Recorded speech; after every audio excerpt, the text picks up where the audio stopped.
Hello students, सुप्रभातम। मैं Praveen Sharma. Welcome back to my channel. आज हम संस्कृत व्याकरण के अंतर्गत देखेंगे गुण संधि। गुण संधि को 3 भागों में विभाजित किया गया है। पहला पार्ट है आ या आ के बाद ह्रस्व या दीर्घ ई उ लिर हो तो दोनों के स्थान पर क्रमशः ए ओ अल और अल हो जाते हैं।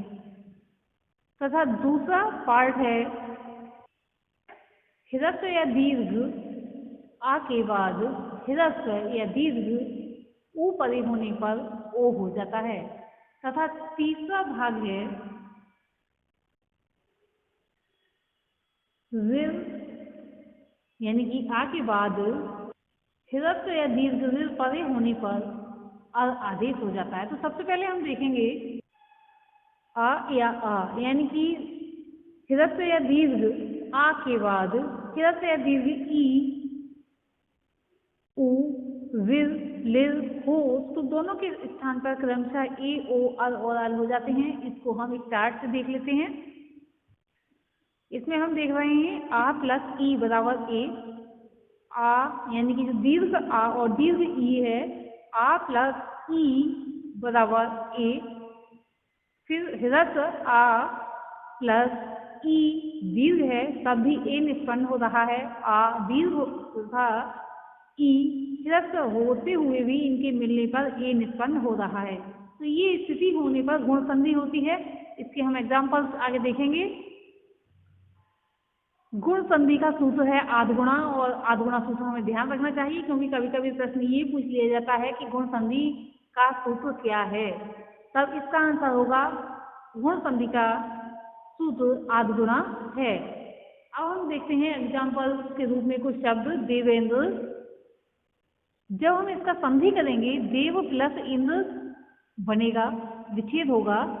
और जब हम इसका विकार देखेंगे किस तरह से इसमें विकार उत्पन्न हुआ है, तो देव हलंत हो गया हुआ प्लस आ प्लस ई प्लस इंद्र। तो इसका जो आ है देव की वा का जो आ निकला है प्लस ई मिलने पर ए होने पर देवेंद्र ये रूप निष्पन्न होगा। अगला शब्द हम देख रहे हैं, अगला शब्द देख रहे हैं भारतेंदु। भारत प्लस इंदु, भारत की ता का आ तथा इंदु की ई मिलने पर ए निष्पन्न होगा और भारतेंदु रूप बनेगा। अगला शब्द देख रहे हैं राघवेंद्र। राघव प्लस इंद्र, राघव के बा में जब हम आ ला कर लेंगे तो वह हलंत हो जाएगा और आ अलग कर लेंगे। फिर इंद्र का ई, इन दोनों में विकार यानी कि इन दोनों में जब इनको मिलाया जाएगा तो इसका ए निष्पन्न होगा और ए निष्पन्न होने पर राघवेंद्र रूप निष्पन्न होगा। अगला शब्द हम देख रहे हैं उपेंद्र। उप प्लस इंद्र, उप का उप में जो पा है उसका आ तथा इंद्र का ई मिलाने पर ए बनता है और इन शब्द का संधि करने पर यानी कि पूरा मिलाने पर उपेंद्र रूप बनता है।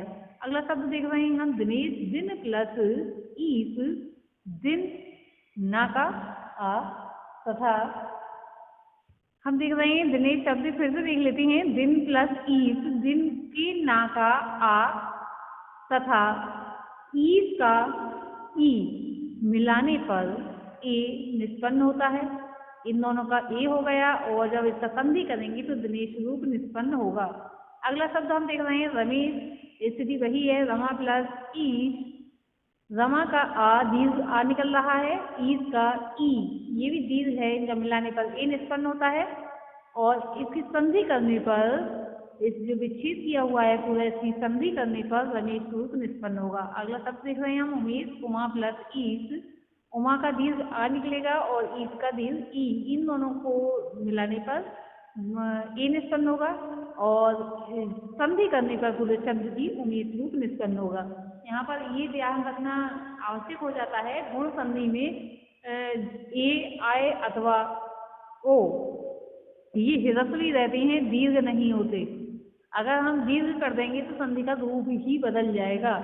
हमेशा, जैसे कि देवेंद्र में देख रहे हैं भारतेंदु, राघवेंद्र, उपेंद्र, दिनेश, रमेश, उमेश, इनमें जो है एक ही स्थिति जो है छोटी एक ही है, दीर्घ नहीं है। इसी प्रकार से अगले शब्द हैं धनेश, धन प्लस ईस, और जब हम इसका अ और ई मिलाने के बाद संधि करेंगे तो धनेश रूप निष्पन्न होगा। रामेंद्र, राम प्लस इंद्र, राम के माँ का आ तथा ई मिलाने पर ए हो जाता है, और जब इसका संधि करेंगे तब रामेंद्र रूप निष्पन्न होगा। इस तरह से विद्या प्लस इव, तो विद्या का आ दीर्घ आ है इसमें, और ई के मिलाने पर ए होता है, और इसमें यानी कि विकार जब उत्पन्न होता है तो ए हो जाता है, और जब इसका संधि करेंगे तो विद्या रूप निष्पन्न होगा। अब हम देखते हैं दूसरा पार्ट, इसको 3 भागों में बांटा गया है गुण संधि के लिए। हृदय या दीर्घ आ के बाद हृदय या दीर्घ परे होने पर ओ हो जाता है। अब इसकी स्थिति देख लेते हैं एक बार चार्ट के माध्यम से। आ हम देख रहे हैं आ दीर्घ है प्लस ऊ बराबर ओ। आ ये हृदय है, ओ भी हृदय है, और इनमें विकार उत्पन्न हुआ तो ओ इसका निष्पन्न होता है। इसी तरह से आगे दीर्घ आ प्लस दीर्घ ऊ होने पर जब विकार उत्पन्न होता है तो ओ निष्पन्न होता है। आ जो कि हृस्व है तथा ऊ जो कि दीर्घ है, इसका भी इसमें विकार उत्पन्न होने पर ओ निष्पन्न होता है। अब हम इसके एग्जाम्पल्स देख लेते हैं। इसमें पहला शब्द है गंगोदकम, गंगा प्लस उद्गम, गंग प्लस आ, गंग में हम देख रहे हैं दूसरा जो गा है उसका हलंत हो गया, क्योंकि उसका आ जो है दीर्घ वो अलग कर लिया गया है, प्लस उद्गम, आ और ऊ में विकार उत्पन्न हुआ तो ओ बना। इस तरह से गंग प्लस ओ प्लस गंग, तो इस तरह से संधि होगी तब गंगोदकम रूप निष्पन्न होगा। इसी तरह से जलोदगम, जल प्लस उद्गम, जल हलंत ला हो गया, आ प्लस उद्गम, यहाँ पर जब विकार उत्पन्न हुआ इसको ओ आदेश हो गया, और जो है जलोदगम रूप निष्पन्न हुआ। महोत्सव, महा प्लस उत्सव मोस्ट इम्पोर्टेंट शब्द है। ये बहुत ही बार परीक्षाओं में पूछा जाता है कि महोत्सव का विच्छेद क्या होगा, महोत्सव में कौन सी संधि है, महोत्सव की संधि का सूत्र क्या है, इस तरह से जो है प्रश्न पूछ लिए जाते हैं।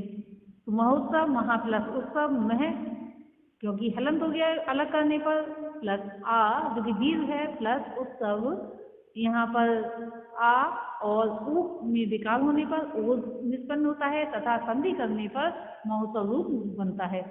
अगला शब्द है महोल्लासीन, महा प्लस उल्लासीन, मह प्लस आ प्लस उल्लासीन। यहाँ हम हलंत का ध्यान रखेंगे कि हलंत किस कारण से है, क्योंकि हमने उसे स्वर शब्द से अलग कर लिया है।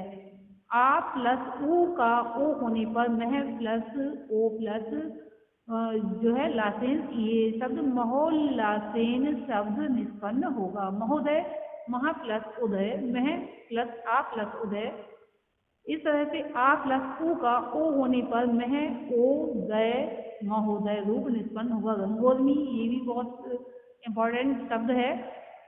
गंगा प्लस उर्मी, गंग प्लस आ प्लस उर्मी, यहाँ देख रहे हैं हम किस तरह से स्वर में विकार उत्पन्न हुआ। आ प्लस का ओ होने पर गंग और मी, गंगोर्मी रूप निष्पन्न होगा। अब हम देखते हैं तीसरी स्थिति है, इसका तीसरा पार्ट हृदय या दीर्घ आ के बाद हृदय या दीर्घ ऋ के परे होने पर अर हो जाता है। अब हम देखते हैं हृदय दीर्घ या आ के बाद हृदय या दीर्घ आ के बाद हृदय या दीर्घ ऋ परे होने पर अर हो जाता है। अब इसके एग्जाम्पल्स हैं कृष्णार्धी, कृष्ण प्लस रिद्धि, कृष्ण प्लस आ प्लस, जो कृष्ण के ना है उसका आ हमने अलग कर लिया, प्लस रिद्धि, यहाँ आ प्लस ऋ को अर होने पर कृष्ण प्लस अर प्लस रिद्धि, यानी कृष्णार्धी शब्द निष्पन्न होगा। अगला शब्द हम देख रहे हैं देवर्षि, देव प्लस ऋषि, देव आ प्लस ऋषि, आ प्लस ऋ का अर होने पर देव अर प्लस सी, देवर्षि रूप निष्पन्न होगा। अगला शब्द है सप्तऋषि, सप्त प्लस ऋषि, सप्त प्लस आ प्लस ऋषि, आ प्लस ऋ का अर होने पर सप्त प्लस अर प्लस सी, यानी कि सप्त ऋषि रूप निष्पन्न होगा। लास्ट पॉइंट है तो ऐसा ही फोर्थ पॉइंट ले लिया गया है, इसी तरह से है, लेकिन फिर भी हम इसको एक बार देख लेते हैं। हृत दीर्घ, हृत या फिर दीर्घ आ के बाद हृत या दीर्घ लिर परे होने पर अल हो जाता है। जैसे इसका एग्जाम्पल है तवल का रहा। अब इसको छेद करेंगे तब हम देखेंगे, तब प्लस लिर का रहा बराबर। आगे देखते हैं इसका स्वर भी अलग करने पर, तब हलंत का हो गया हुआ प्लस आ प्लस लिर का रहा, आ प्लस लिर का अल होने पर तब प्लस अल प्लस का रहा तवल का रहा, ये रूप निष्पन्न होगा। तो आज के लिए थी गुण संधि। आज के लिए इतना ही। नेक्स्ट वीडियो में हम देखेंगे वृद्धि संधि। धन्यवाद।